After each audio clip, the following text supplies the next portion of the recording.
Welcome to the Church Matters podcast, where we talk about topics related to the church in a way that honors the church. Thank you for joining the discussion.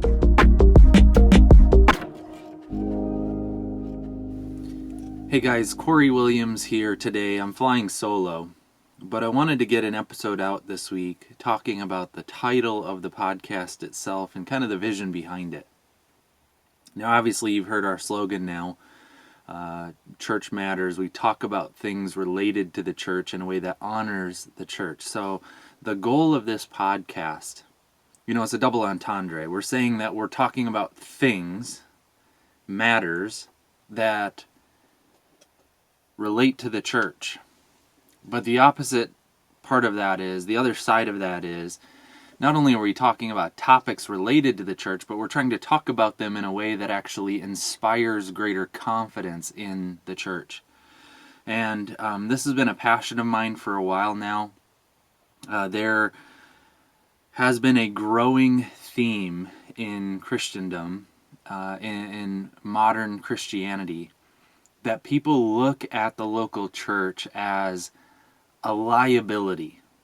So there's kind of a narrative out there of people who are sincerely trying to follow Christ, but then they look at the organized religion, they look at the church, and they can't say that they appreciate that. In fact, they've interpreted the experience of the local church, the organized church, as a liability.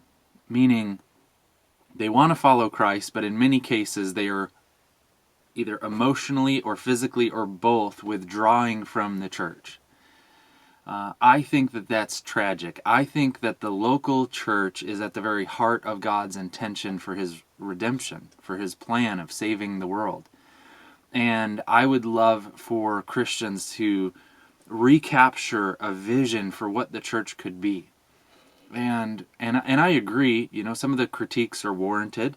I think some of the points of emphasis that we've placed in church have been misapplications, and I am totally open to the corrective work of the Word of God and the Holy Spirit and the reforms that need to be made when we compare the experience within the local church to God's intention for her.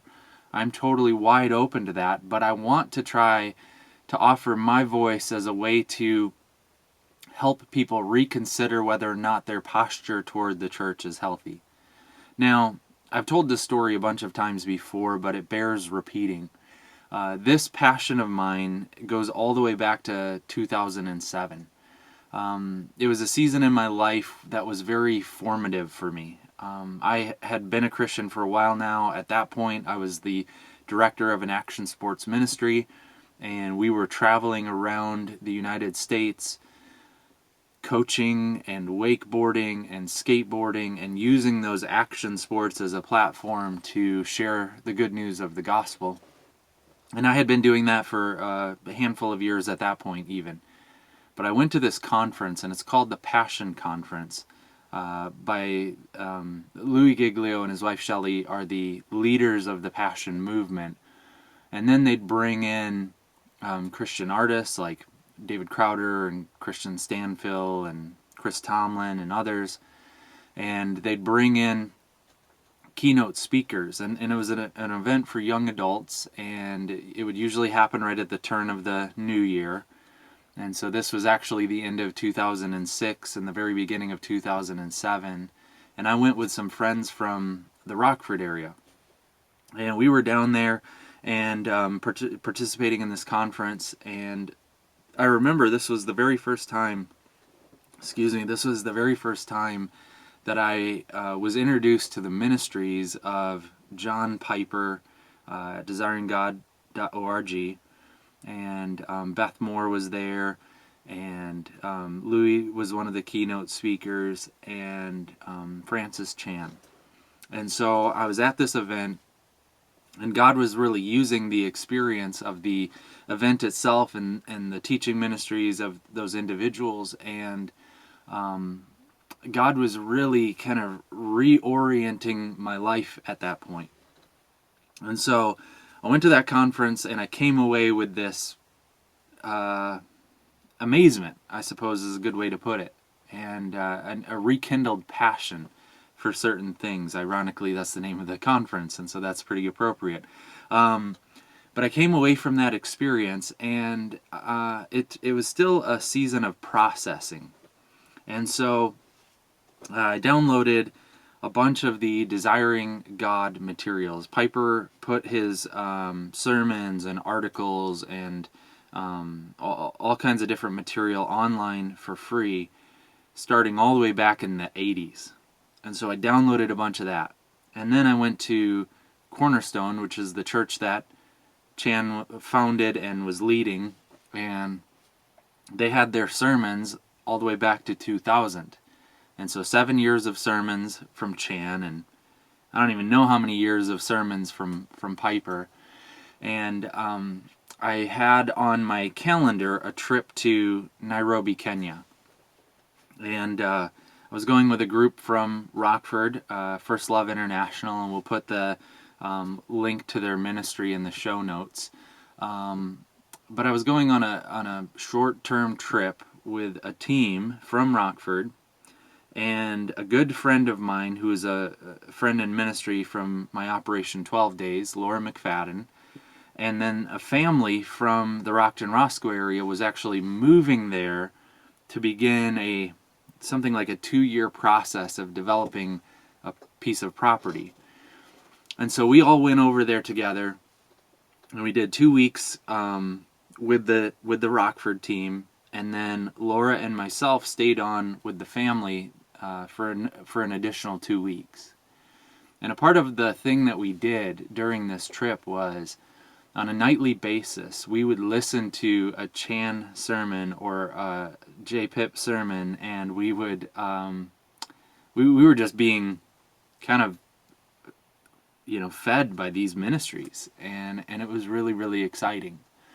And we were also in that setting of Nairobi where we were seeing the sincerity of Christians there and their experience of church. And I remember that we came upon a church service in one of the slums, and they had this. It was a little building that was built out of sticks and then corrugated metal on the outside, and it was so loud. They were singing so loud. They had this passion for God that was inspiring.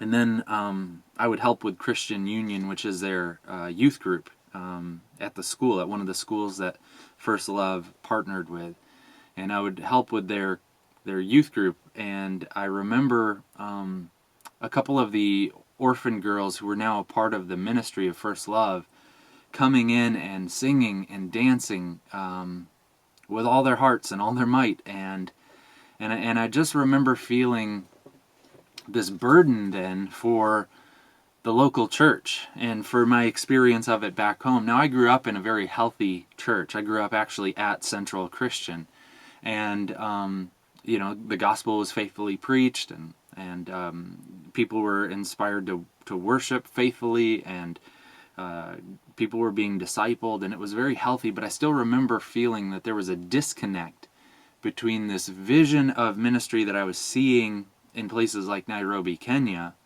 and what was really happening in the American West.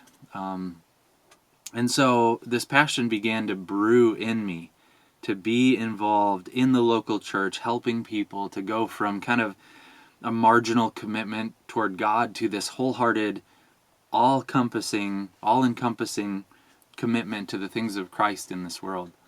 Another thing about being in Nairobi was we would go to church services at one of my favorite church experiences is this place called Karen Vineyard. It's a church just pretty near to the property, and it's an international church, and it's made up of a lot of missionaries. And I remember being so impressed by the fact that we were there visiting that church several times, and so all the stories kind of blend together in my faded memory. But it was very impressive to see these missionaries who were able to, on the fly, step in and lead various portions of the church service, and then to look around and to see the maturity of the people there and their commitment to God. And it was just incredible. And I thought, man, if God is willing, someday I would love to lead a church that looks and feels like this in the United States. Well, I got back from that trip, and I actually had another trip lined up, and it was a trip to head out west to connect with some people in our ministry that were considering launching a snowboard team for our action sports ministry. And so I went out west to California, and I made a point to go to Francis Chan's church. And so I reached out to him, I connected with him, and I got to stay with one of the staff members there and go surfing with those guys, and it was just a really, really cool experience for me. But I went to Chan's church on a weekend when they were in the midst of considering what next steps to take for their church. And they had brought in the consultants and the experts, and they had kind of projected, okay, you guys are growing like this, and here's the kind of building that you could build, and here's kind of what we suggest you do to move forward in this ministry. And I was there on the weekend where he was kind of rolling that out to the people, and he said to them, hey guys, I'm really sorry, but we're not going to do that. He showed us the blueprints. He showed the church the blueprints that had been drawn up, and he talked about the cost of building a building like that, and he just said, I'm not comfortable with that. And he said, I would rather, they at that point they had committed to giving away 50% of their resources to other organizations and churches and ministries, and he just didn't feel as a leader that it was a responsible thing to invest so much money into a piece of property and into its development. And so he revealed that to the church family, and I was kind of looking around like, how are they going to respond to this? I mean, they're bursting at the seams, and they have an opportunity and the ability to build out this bigger facility, and he's telling them, their lead pastor is telling them, they're not going to do that. And he's even just, brainstorming, maybe we'll meet outside. We live in California. He's just kind of rolling out some different ideas, and I'm looking around going, how are these people going to respond? And it was really incredible to me to see this church family kind of go, Chan, we're on board with you. Francis, we're on board with you. Like, this is awesome. We love that we're a part of a church that is okay with not doing the normal thing. And so again, it was this moment in my experience where I was considering the local church, and I was seeing how the local church could be so mature and so discerning and so incredible. And I continued to just kind of feel like, man, this is what I'm talking about. I want to be a part of a local church experience where the people of God are very passionate both about the things of God, but then also about the local church itself. That led me to really reevaluate my ministry experience. I was leading an action sports ministry, and we were traveling around, and I just got to the place where I was like, I don't think I can do this long term. I want to be a part of a local body. I want to be a part of a local church, and so, that summer was our busiest summer, but I was already daydreaming about making some significant shifts in the way that we would do ministry. Now, I tell you that story just to kind of frame out the context for this journey that I've been on of really trying to invest myself entirely into the local church. Now, unfortunately, while that was my experience and I was growing in my passion for the local church, many people were growing disconnected from it, and even skeptical of her. And so the reason why this podcast is so dear to me is because it's a platform for us to say, look, the church is not all that it could be, but it is the church. The church is maybe not all that God intends for her to become, But let's invest ourselves entirely into pursuing that vision that God has for his bride.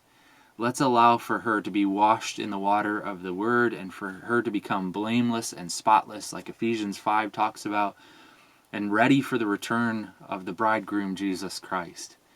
And so the hope of this podcast is that we will be honest, that when we fall short, and I will make specific applications to my ministry and to my shortcomings, but when we fall short, we want to make those necessary corrections in a way that honors the local church, because we believe that it is the local church that is the hope of the world. God sent his Son Jesus to die for the church. It is the blood-bought people of God. So I hope you enjoy the conversations that we'll have, and I hope that you see the vision for this thing. We want more and more Christians to fall in love with the church and to invest themselves entirely in her. All right, guys, until next time, peace out. I love you. Take care. Thank you for listening in. Please like and subscribe to this podcast in order to receive notifications for upcoming episodes. If you've benefited from listening, we'd appreciate you taking a moment to rate and review the podcast. We'd also love it if you shared this with a friend. Until next time, may the manifold wisdom of God be made known through the church.